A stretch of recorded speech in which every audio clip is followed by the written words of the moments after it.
Hello everyone, it's Cece here. Welcome to Puzzle Time with Cece. I am so excited to start working on this new program with you guys and also just excited to do some puzzling. So let's jump into it.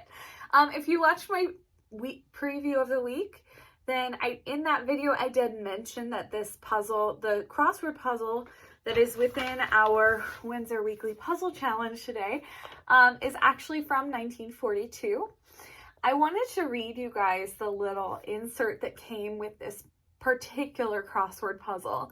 I thought it was really cool, and like I said in my last video, it's a piece of history that we get to work on, which is pretty neat. So, this particular puzzle was published on Sunday, February 15th, 1942. It says, crosswords became an American craze in the 1920s, but it took the bombing of Pearl Harbor and the urging of the New York Times publisher Arthur Hayes Sulzberg, a longtime crossword fan, to convince feature editors to run a crossword puzzle each Sunday. The frivolous feature, he admitted, would take people's minds off the war and give them something to do while hunkered down in the bomb shelters. 75 years later, people continue to turn to the crosswords for comfort and distraction. As the first editor of the crossword noted, I don't think I have to sell you on the increased demand for this kind of pastime in an increasingly worried world. You can't think of your troubles while solving a crossword. Will Shorts. So I thought that was such a cool, just a cool intro. Made me excited to start puzzling, to jump into it. Of course, if you've had a chance to look over and browse through, these clues were not easy, and this is not an easy puzzle. It is, after all, a New York Times Sunday crossword, the first. So this is going to be a little tricky. We are going, as promised, I am going to give 6 answers today. 3 of them I found all by myself, and I'm really proud of that. I was pretty impressed that I knew the answers in the first shot. That was an accomplishment for me, that I knew 3 out of the probably 300. So let's get into it. All right, on your first page of your puzzle, we're going to go to clue. This is an across clue. Clue number 55. I have not blank 1 week, Cymbeline. I've mentioned to you guys before, I'm a Shakespeare nerd. I have watched, read, listened to, performed in every single play that he has done. So I knew this one right away. Slept. I have not slept 1 week. S-L-E-P-T. Slept. 55 across is slept. I have not slept 1 wink. From Cymbeline. That one I knew. It was very exciting. All right, we're on the next page. We're going to do another across. Now, and the way I did this one, the way I found the answers that I wanted to give to you today is that they do match up. So I'm hoping that this will give you guys some more momentum as with your puzzle solving, because the words connect, and you can kind of have more clues for the words that are coming next and the more of your solving.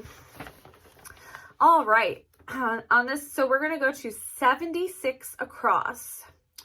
76 across. This one I needed to look up, but then I felt silly for looking it up because I should have known. 76 across is went in a circuitous way. Went in a circuitous way. The answer is detoured. D-E-T-O-U-R-E-D. Detoured. Went in a circuitous way. Detoured. Makes sense. You do a detour, you're going in a different direct way, but you're still going to get where you're going. That one I got.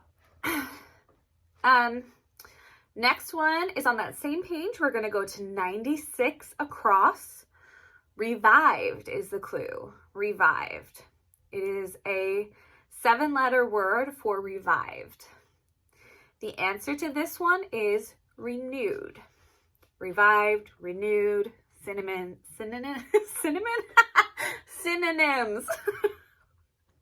Okay. Renewed is the answer. Renewed. Renewed. Okay, we're going to move forward into the down category. We're doing 3 across answers and 3 down answers. Nice and even. As we turn to the down pages, which is smack in the middle of your puzzle book, I did want to point out, if you haven't already noticed it, I did make an error. I double copied and pasted the clues numbered from 79 to 86. So there's 2 sets of 79 to 86 in here. And you can just cross that top corner off because you don't need 2 sets of clues. That was my bad. But moving on into the down category and our answers. This one I did get by myself. Yay! 56 down. The clue is lessened gradually. Lessened gradually. And the answer to that, and if you're working from your puzzle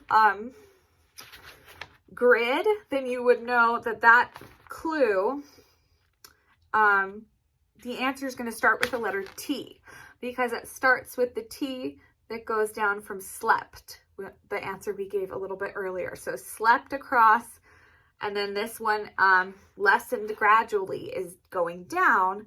It is 7 letters down. And the answer to this one is tapered. T-A-P-E-R-E-D. Tapered. Lessened gradually. 56 down. Tapered. T-A-P-E-R-E-D. So I got that one by myself. Woohoo! This one I double checked because it could have been one of 2 things, but I did guess the correct one, so I will say this one I did by myself. Mouse-like rodent. I knew it was going to be either mole or vole, and I went for vole because this is a crossword puzzle, and typically they like throwing in those less popular letters to get, more of a exciting grid going. And I was correct. It is vole. V-O-L-E. That is 59 down, vole. The clue is mouse-like rodent, and the answer is vole. V-O-L-E. All right. Now this is the last one I'm going to give today, and this one, whew, let me tell you, I did not get it. I didn't get it, and I double checked the puzzle. I thought I really messed up. I printed out the wrong thing. There's no way this is the answer. Why is this the answer? It doesn't make sense. I was so confused. I went online and I downloaded a 30-page research paper about this so that I could figure out why the heck this answer was the answer. Can you guess what it is?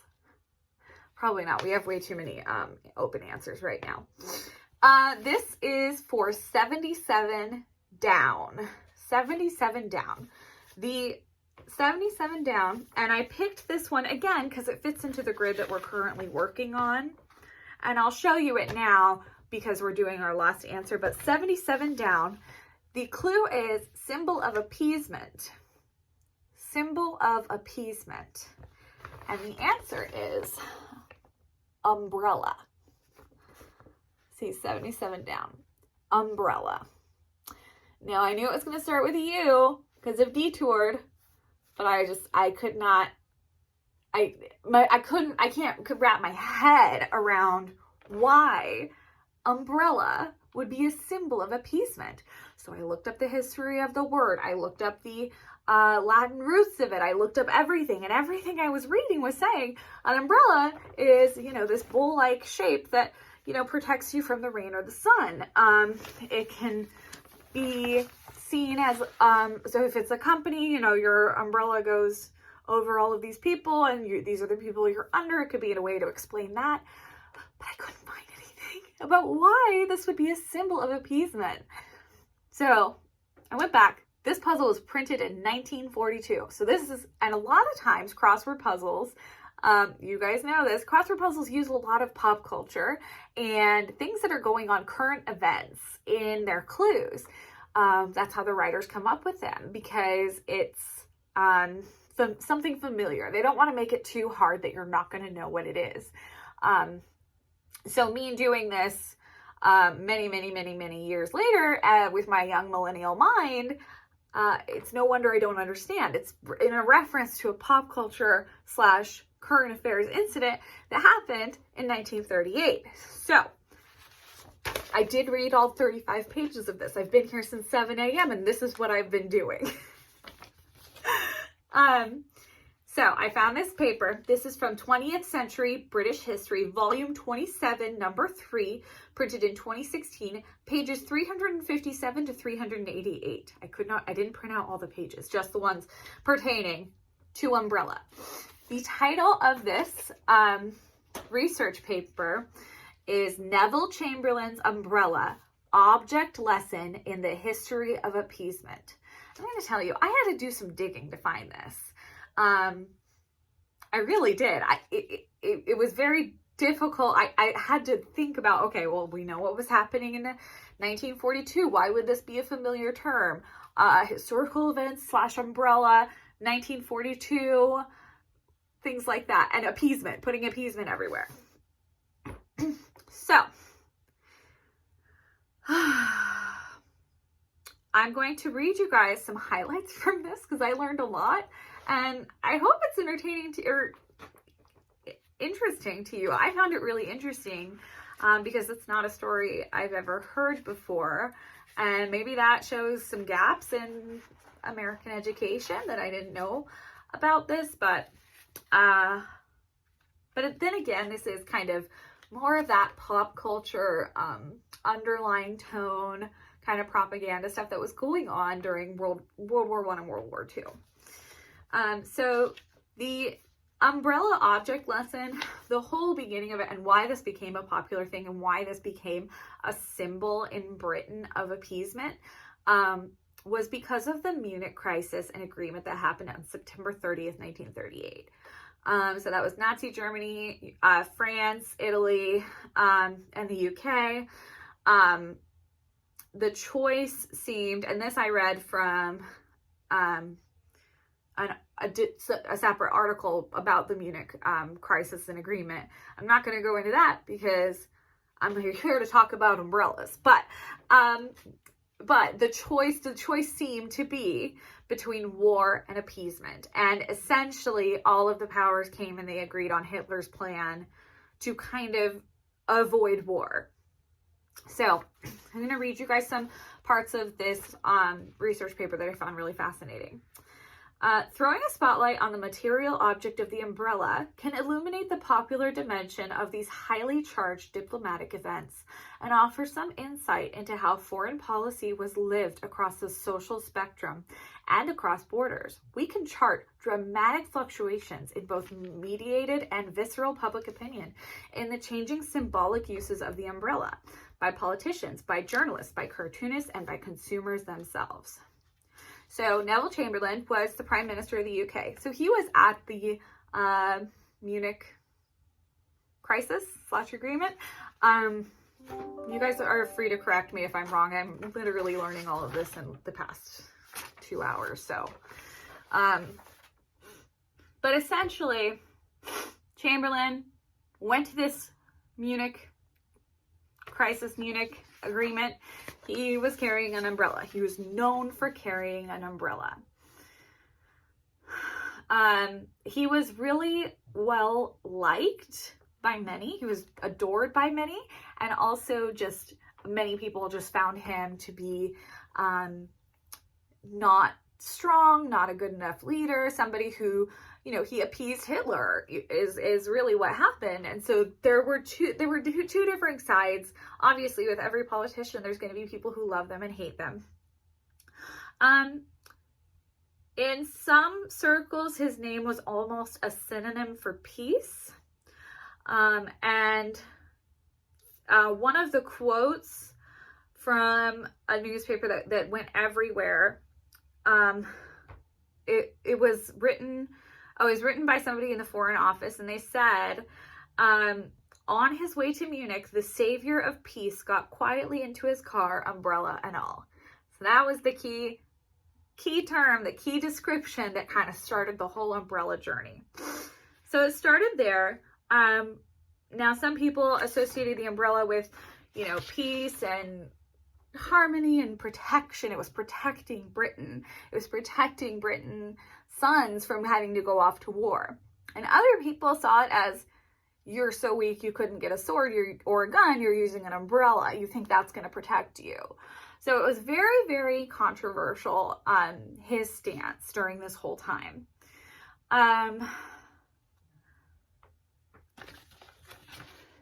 Okay. In Britain and abroad, and especially in France, the umbrella came to stand for a distinctly British form of diplomatic engagement.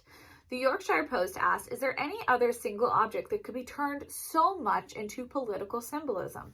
Perhaps it was the association of ideas between Mr. Chamberlain's mission and the purpose of the umbrella that struck the foreign imagination.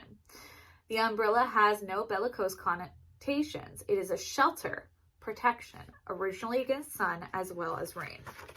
So everybody, like worldwide, knew about Chamberlain's umbrella. It was a big deal. Indeed, as objects can act as political symbols, vehicles of community, ingredients of the public sphere, and instruments of political communication. Modern political history is replete with examples of leaders who are identified with and as their signature pieces, whether it's Stanley Baldwin's pipe, Hitler's mustache, Neville Chamberlain's umbrella, first Winston Churchill's hats, and then his cigar, Margaret Thatcher's handbags, and John Major's cricket bat or his Y-front underwear.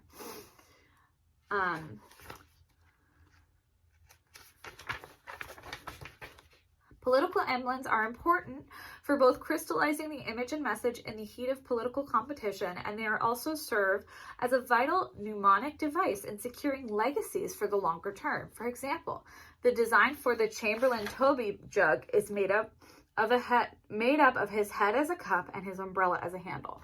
So I'm going to show you guys this. This is the mug they were talking about.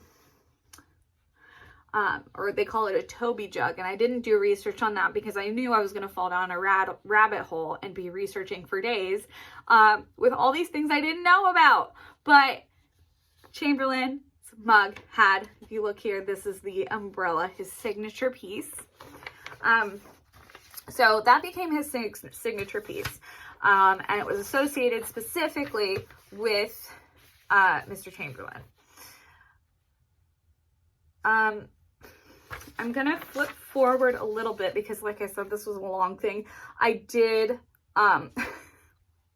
highlight a lot. I'll read you guys this part. It says, the greatest triumph for propaganda was the extraordinary coverage given by the newsreels to the Munich Agreement. Gaumont British offering an almost hysterical endorsement both of the agreement and of Chamberlain's personality. So I guess everybody was really familiar with this.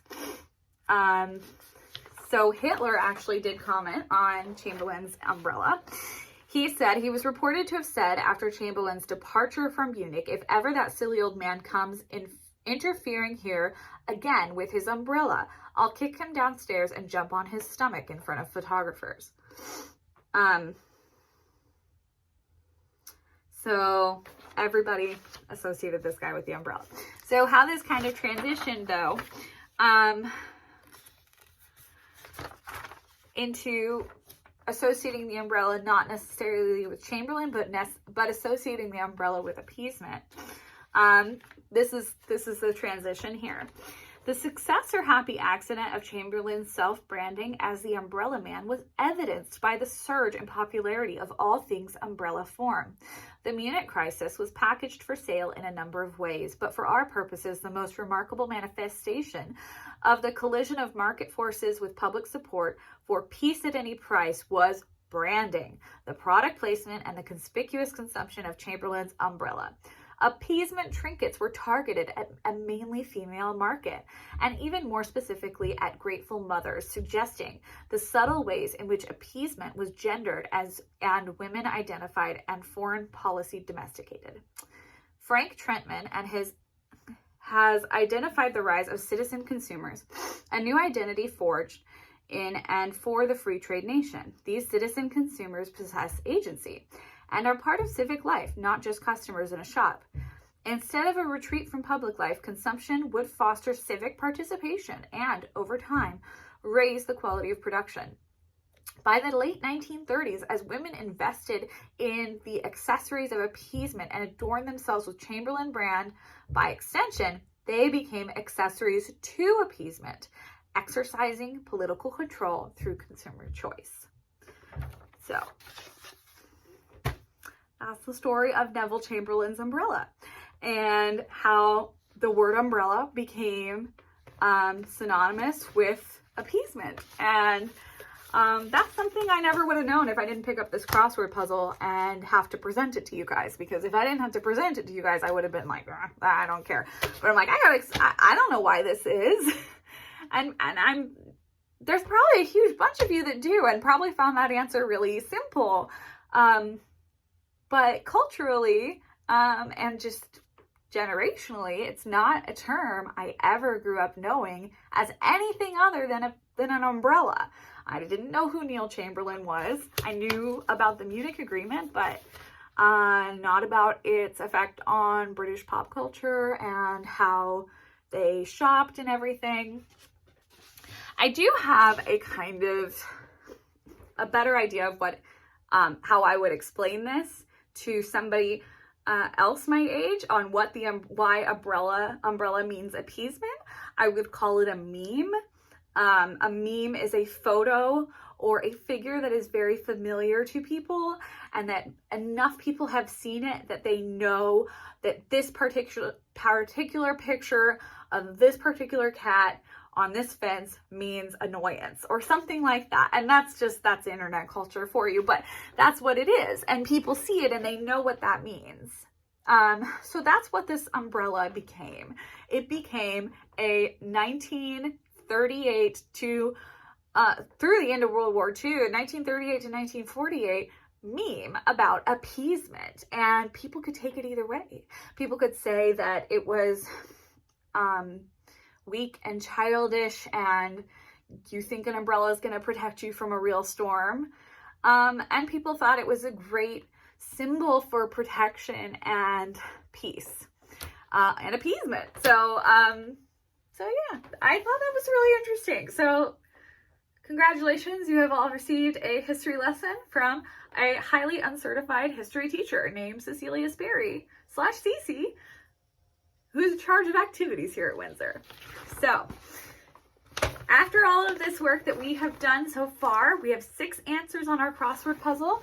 Your puzzle should look like this.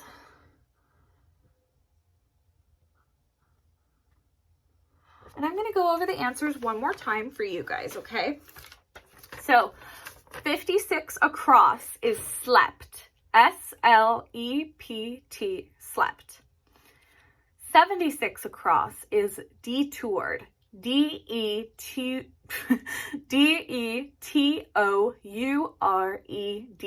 detoured. 96 across is renewed. R-E-N-E-W-E-D, renewed. And now we're going to go down. 56 down. The answer to 56 down is tapered. T-A-P-E-R-E-D, tapered. The answer to 59 down is vole, V-O-L-E, vole. And 77 down is the unforgettable umbrella, U-M-B-R-E-L-L-A, umbrella, a symbol for appeasement, umbrella. So that's our crossword puzzle for today. I'm going to take a quick break and we're going to move on to doing some logic grid stuff, which is my favorite. So I'll be back in literally 2 seconds. Welcome back. Time for a logic grid puzzle. Now, as I mentioned, these are my favorite. Whenever I was in road trips with my family, growing up, I would pick up a logic grid puzzle book before we went anywhere. That was the puzzle book I wanted. That's what I wanted to work on in the car, were these grid puzzles. And I didn't know why I liked them so much, but turns out doing these made me really good at algebra. because logic grid puzzles are based on the same basic principles of algebra, which is syllogisms, which is if A equals B, then this must equal C, etc., things like that. So it's essentially a puzzle of deduction. You are deducing the answers from the clues given. Now, the puzzles that I have printed in our books do not come with a little story at the front.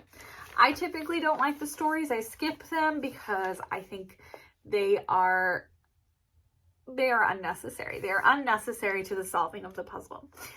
Because again, you can deduce what the puzzle is about just from the clues that are given. But for the sake of learning, we'll do a little story. So I'm going to write up here at the top, above first names, I'm going to write cousins. Okay, so this puzzle deals a lot with people's cousins. Essentially, every possible answer is on the grid. Every answer, all of the answers are right here, and we just have to pick which one fits where. So what this puzzle is about, the things that you mainly have to find, this is where you put your solutions. So this is about megapixel cameras, actors, hobbies, cousins, and that's it. So essentially, we're trying to find out which actor does which hobby, how many megapixels are in each camera that they use, and who their cousin is. So the actors listed are Jude Law, Liam Neeson, Marlon Brando, and Robert Duvall. Each of these actors has a cousin named as well, and those cousins' names are Addison, Heidi, Priscilla, and Sandra. So we have to find out who their cousins are, what they like to do, and how many megapixels are in their camera. Right? Simple. So you can kind of imagine a story that would go with that. They're very brief. They're just, you know, this guy has a cousin who likes cameras, and so does this guy, and how do we find them? It's they're really, logic puzzle writers are not good story writers. They are puzzlers. So the stories are irrelevant and they're never very good. So I opted for a story-free one because I think we're above that. So I'm going to turn my camera to my little setup over here. Okay, welcome to the grid. I've already put in a couple of X's, but let's get started and we will go through this together, okay? All right, clue number 1. Marlon Brando's cousin does not enjoy carpentry. Marlon Brando's cousin does not enjoy carpentry. Okay, so we don't know who his cousin is right now. So we can't say that it's Addison, Heidi, Priscilla, or Sandra that doesn't enjoy carpentry. We don't know who that is. But we do know that Marlon Brando, the one related to him, doesn't like carpentry. So we can go over here and X that out. That's why that X is there. So you match up carpentry with Marlon Brando is a no. That is not something they do together as cousins. They do not do carpentry. All right, Robert Duvall's cousin has a camera with more megapixels than the person who enjoys photography. Robert Duvall's cousin has a camera with more megapixels than the person who enjoys photography. So we can deduce two things from this sentence. Robert Duvall's cousin is not the person who enjoys photography. We know that because in this sentence, they say they have a camera with more megapixels than the person who enjoys photography, which would imply that they are not the same person. So we can say Robert Duvall's cousin does not enjoy photography. I'm going to line that in the purple. So there's two answers we got right there. We also can deduce from clue number 2 that Robert Duvall's cousin's camera, it says right here that his camera has more megapixels than the person who enjoys photography. So we know they don't enjoy photography, but we also know that they have more megapixels, which means that they could not possibly be the person with a camera that has 3.2 megapixels. We know that Robert Duvall's cousin could not be the person with 3.2 megapixels. And we know that because if they had 3.2 megapixels, they could not possibly have more megapixels than anybody else in this puzzle.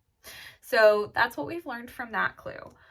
So if you can kind of see, it's kind of a pattern of thinking. You really have to go over the clues over and over again just to make sure that you are getting every answer squeezed out as you can, every answer that you can out of each clue. All right, let's move on to number 3. Either Liam Neeson's cousin or Marlon Brando's cousin is Priscilla. Okay, either Liam Neeson's cousin or Marlon Brando's cousin is Priscilla. So that means Priscilla, I'm going to go down from here. Priscilla is not going to be related. We know that she's not going to be related to Jude Law or to Robert Duvall, because either Liam Neeson's cousin or Marlon Brando's cousin is Priscilla. She has to be one of those two.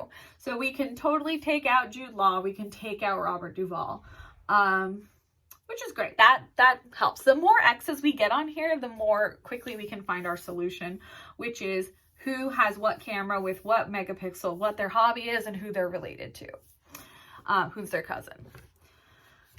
The other thing I want to point out is this grid is a tool for you to find the answers. It is not necessary to fill out the whole grid. It really doesn't matter. You just have to fill out this part, which is where all the answers go. That's the important part. So sometimes I'll just give up on a grid because I know all the answers and I'll just move on to the next puzzle. But if you are meticulous and you like things lined up and you like to kind of see, you're a visual learner and you like to see the answers in front of you, the grid is a great tool. All right, number 4. Of Liam Neeson's cousin and the person who enjoys weaving, one has the 5.2 megapixel camera and the other has the 6.0 megapixel camera. Okay, let's start with that first part of that sentence. Of Liam Neeson's cousin and the person who enjoys weaving, which would imply that Liam Neeson's cousin is not the person who enjoys weaving, because those are two separate people. So Liam Neeson's cousin does not enjoy weaving. That is not her talent nor her hobby. Of Liam Neeson's cousin and the person who enjoys weaving, one has the 5.2 megapixel camera and the other has the 6.0. So with this, we can come up here to weaving. We know that the person who does enjoy weaving, she's part of this category, she either has the 5.2 megapixel camera or the 6.0 megapixel camera, which means that we can eliminate these two categories. She's not going to have the 3.2 and she's not going to have the 7.0, because that is what the clue tells us.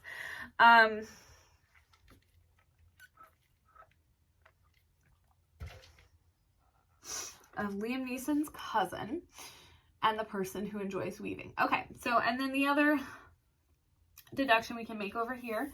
So Liam Neeson's cousin and the person who enjoys weaving, they're both in this sentence. They're both in this category. They either have 5.2 or 6.0. So I can eliminate also under Liam Neeson over here, which I don't know if you can see. There we go. Under Liam Neeson, I can eliminate 3.2 as well and 7.0. Because neither of those are relevant. They're either going to be 5.0 or 6.0, or 5.2 or 6.0. All right, so that's about as much as we're going to get out of number 4 right now.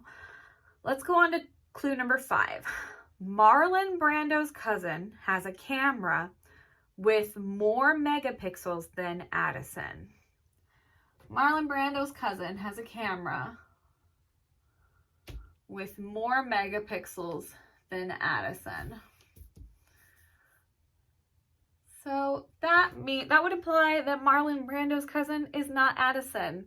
They are a person who has a better camera than Addison. So Addison is not Marlon Brando's cousin, which is pretty cool. to know. We also know that Marlon Brando's cousin has more megapixels in their camera than Addison does, which means Addison cannot possibly have the 7.0 megapixel camera, because then nobody could have more than her. So we can take that away from her. We know she doesn't have the best camera. Poor Addison. All right, moving on to number 6. Oh, these are the good ones. So number 6 is nice and simple. They're just going to give us an answer right now. The person who enjoys photography is Priscilla. The person who enjoys photography is Priscilla. So what I'm going to do with that is I'm going to take Priscilla, come all the way down to photography, and I'm just going to fill that square in. Thank you, Priscilla. And then we're going to X out everything up within this 12 square and this way as well, because if Priscilla likes photography, that means it's not going to be Heidi, it's not going to be Addison, it's not going to be Sandra. And if Priscilla likes photography, I mean, she's not the one who loves astronomy, carpentry, or weaving. So we can cross all of those out. This is the answer.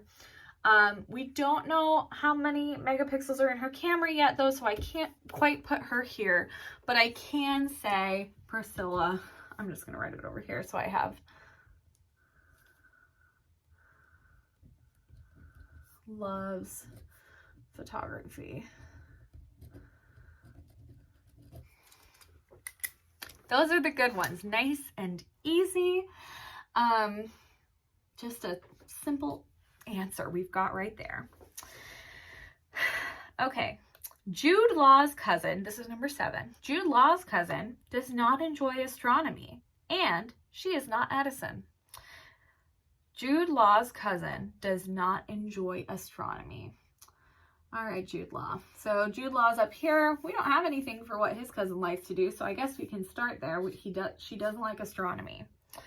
And Jude Law's cousin is also not Addison.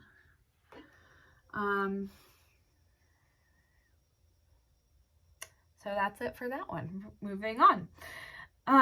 Number 8, the person with the 5.2 megapixel camera is not Heidi. The person with the 5.2 megapixel camera is not Heidi.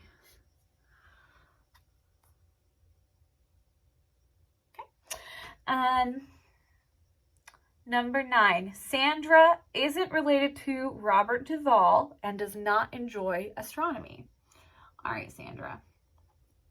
Sandra's over here. She's not related to Robert Duvall, and she doesn't like astronomy. Okay, Sandra, we got you. The person with the 3.2 megapixel camera is not Priscilla. Okay, I can get that, Priscilla. You have a better camera than everyone else. And then Liam Neeson's cousin enjoys photography. Okay, so here we go. Here's our first double answer, which is kind of cool. Liam Neeson's cousin enjoys photography. So I'm going to go over here. I'm going to cross that out. So if Liam Neeson's cousin enjoys photography, and what else do we know about photography? We know that Priscilla loves photography. So Priscilla is Liam Neeson's cousin. That's pretty cool. So we now have Priscilla's, we have her first name, we have her hobby, and we have the actor she's related to. All we need for Priscilla now is what megapixels her camera is, so that we can put her in over here. And loves photography, and Liam Neeson. Okay, Priscilla, you're the first one to find a home. So yeah, that's gonna be, I think that'll be it today. I think that's a good introduction to how this works, to how you find the answers. Every day we'll go over the clues again, which is essentially how I solve these puzzles. I just read through the clues over and over and over until I find the answers.